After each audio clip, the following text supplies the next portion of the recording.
Kiranya ini Pak Prabowo ini ngambil kembali lahan-lahan hasil korupsi dan sita kembali dan digunakan balik untuk kesejahteraan rakyat Indonesia. Ini luar biasa banget ya.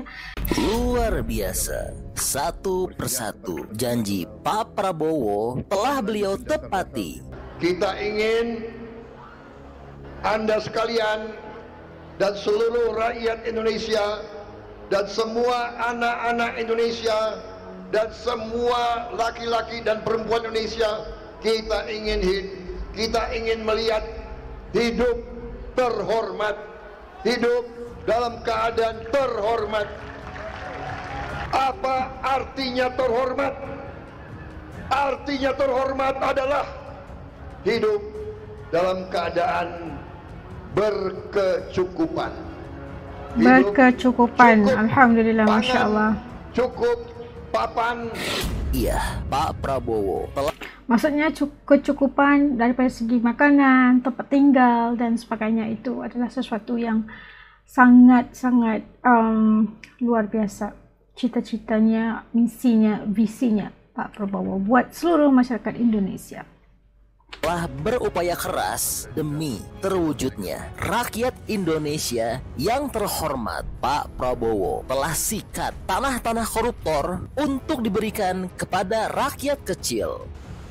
Mengenai lahan, kami mendapatkan arahan yang sangat jelas bahwa memang lahan-lahan yang ada, misalnya dari Kejaksaan Agung, dari tanah-tanah hasil korupsi yang disita, kemudian akan diproses lebih lanjut bagaimana kita akan membuat skema yang legal, yang ada kepastian hukumnya, dan juga yang berkeadilan.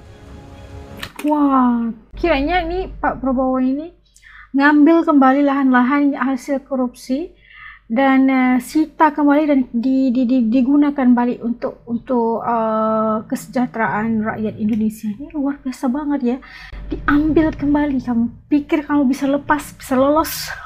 Subhanallah, masya Allah. Ya, terutama buat masyarakat berpenghasilan rendah, MBR. Yaitu yang berpenghasilan 8 juta ke bawah. Jadi kita akan membuat skema itu.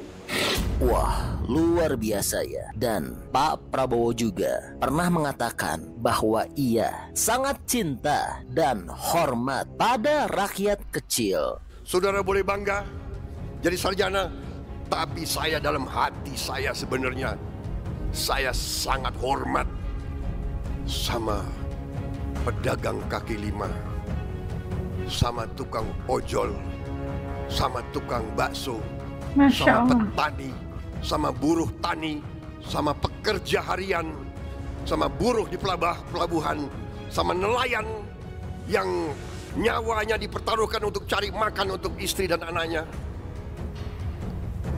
Si pedagang kaki lima tiap hari keluar, dia dorong itu keringat fisik mencari makan untuk anak dan istrinya. Itu yang kita hormati. Mereka mulia, mereka jujur, mereka halal. Saya ingatkan ini. Hai para sarjana, hai para profesor, hai para teknokrat, ilmumu harus untuk bangsa dan rakyatmu. Ilmumu untuk bangsa dan negara.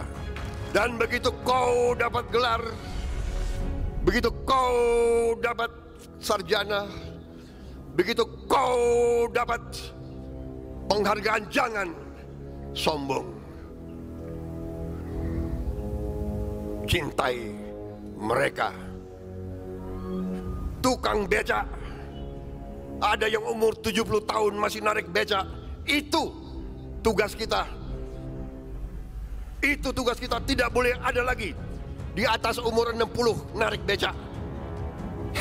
Dan kini Pak Prabowo telah membuktikan hal tersebut. Rakyat kecil, tukang bakso, pedagang sayur, pedagang teh, dan sebagainya pada tahun 2025 ini akan bisa memiliki rumah karena di tahun ini mereka akan mendapatkan pembiayaan dari pemerintah. Mengenai pembiayaan,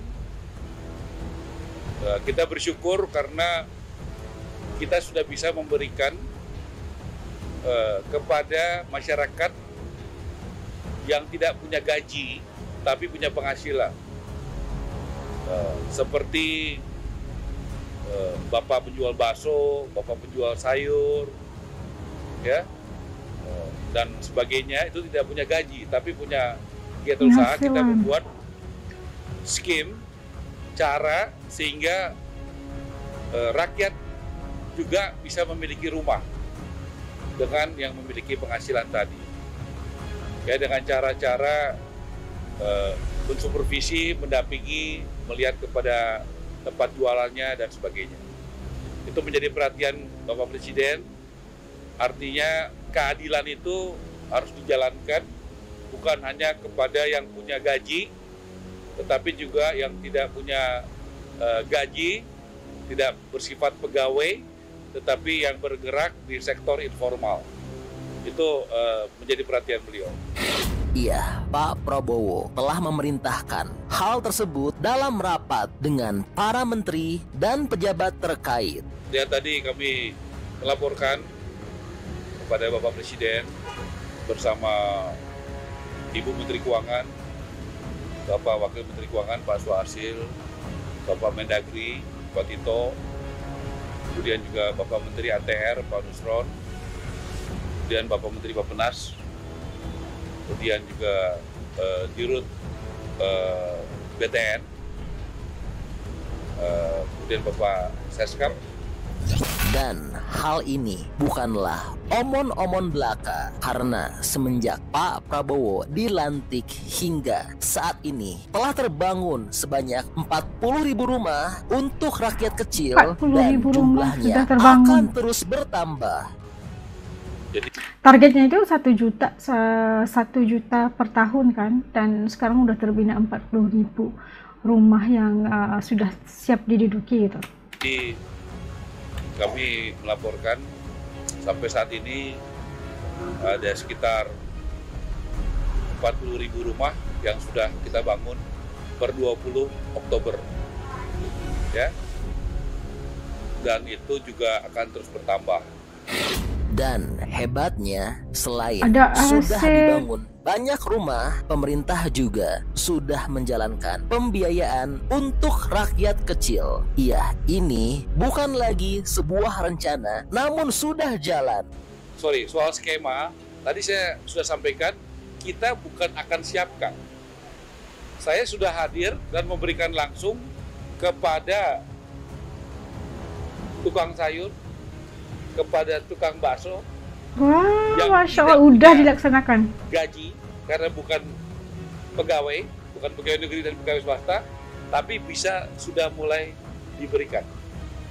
Dan tadi Bapak Presiden meminta program itu harus diperbanyak, supaya rakyat yang bergerak di sektor informal bisa merasakan manfaatnya. Jadi itu kita akan tingkatkan, itu sudah jalan. Tetapi tentu kita akan tingkatkan supaya teman-teman yang bekerja di sektor informal yang tidak punya gaji tapi punya penghasilan itu bisa menikmati daripada program itu. Lalu, karena kecintaan Pak Prabowo pada rakyatnya, beliau juga saat ini telah membuat kebijakan yang sangat pro rakyat dengan banyak menghapus berbagai pajak.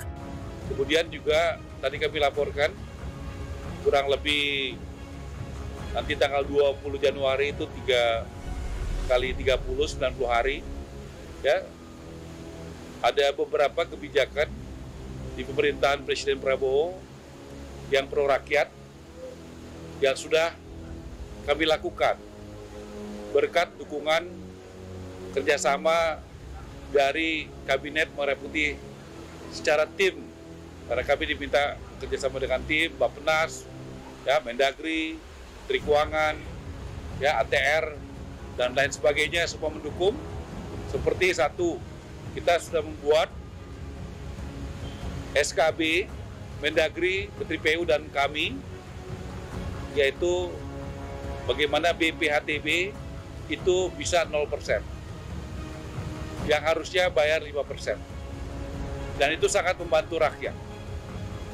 Yang kedua, PBG untuk bangunan gedung, ya itu juga 0%.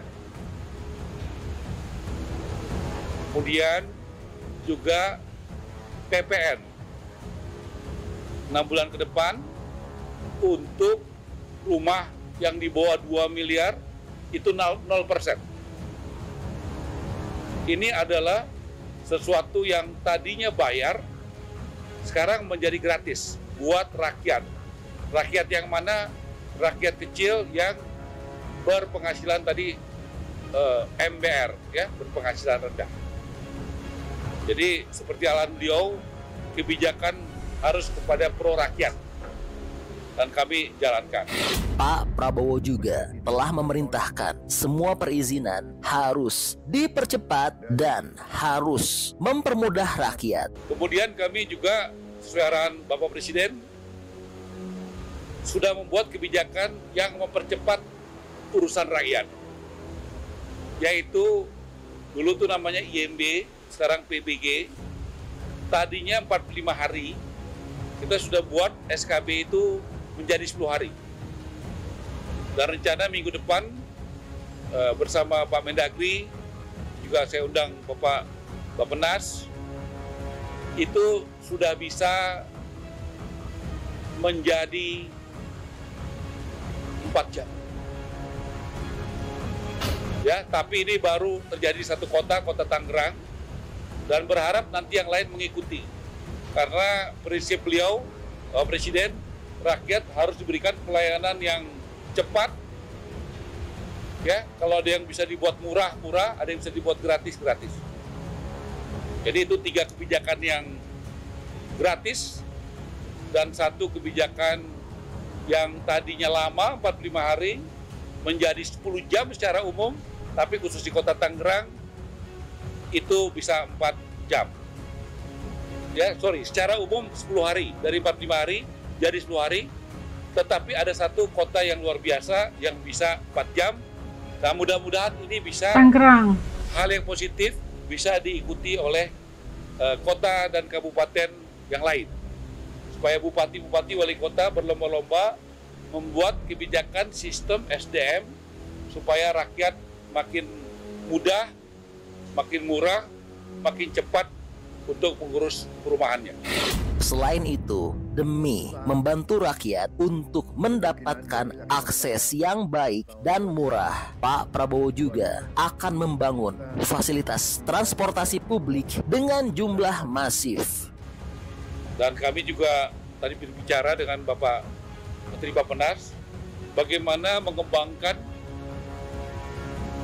jalur-jalur transportasi, utamanya kereta api, supaya bisa dibangun rumah-rumah buat rakyat, supaya transportasinya itu menjadi mudah, cepat, dan murah.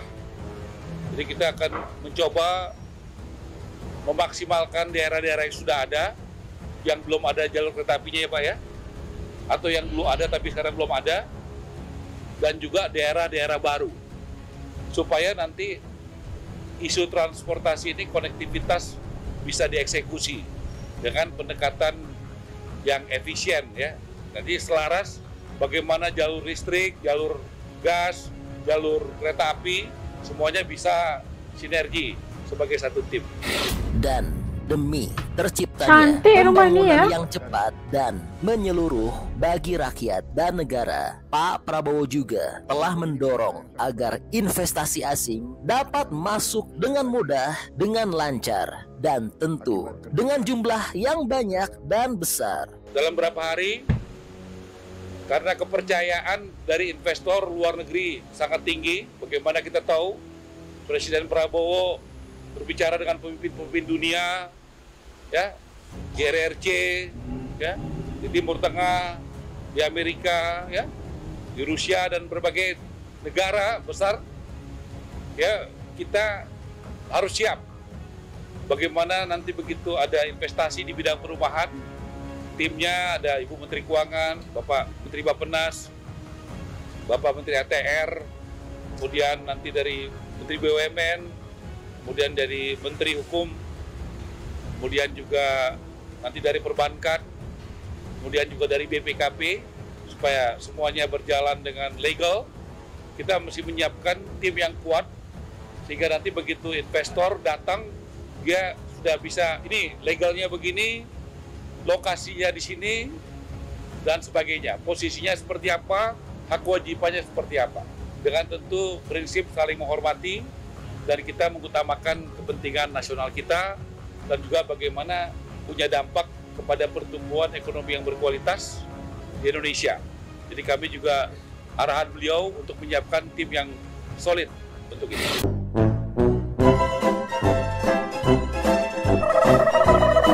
Nah, tadi kita saksikan bagaimana kebijakan yang dibawa oleh Pak Prabowo bagi mengubah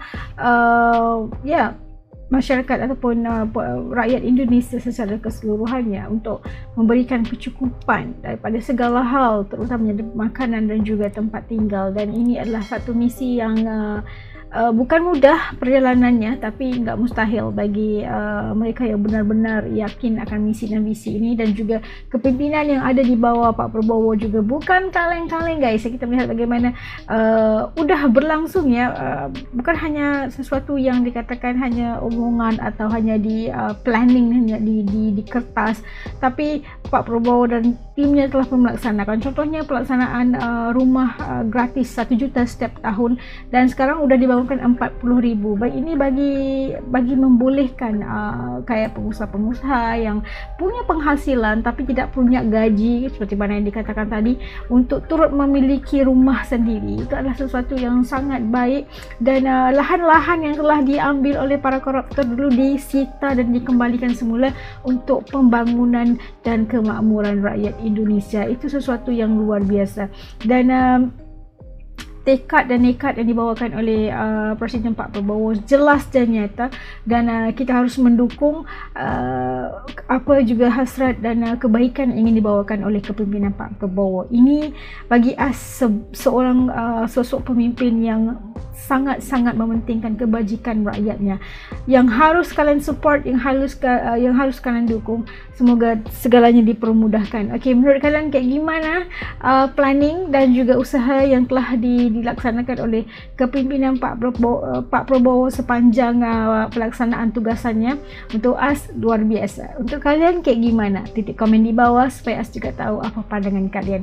Terima kasih yang menonton, terima kasih yang turut sama mengikuti AS dari channel dahulu sampai hari ini. Yang berada di channel ini tapi masih belum gabung, ayolah bantu AS dengan tekan saja butang subscribe, kerana subscribe itu kan gratis aja, geng. Sampai kita ketemu lagi insya-Allah di lain video. Semoga Allah Subhanahu Wa Taala melindungi kita semuanya insya-Allah. Assalamualaikum, jaga diri, dadah.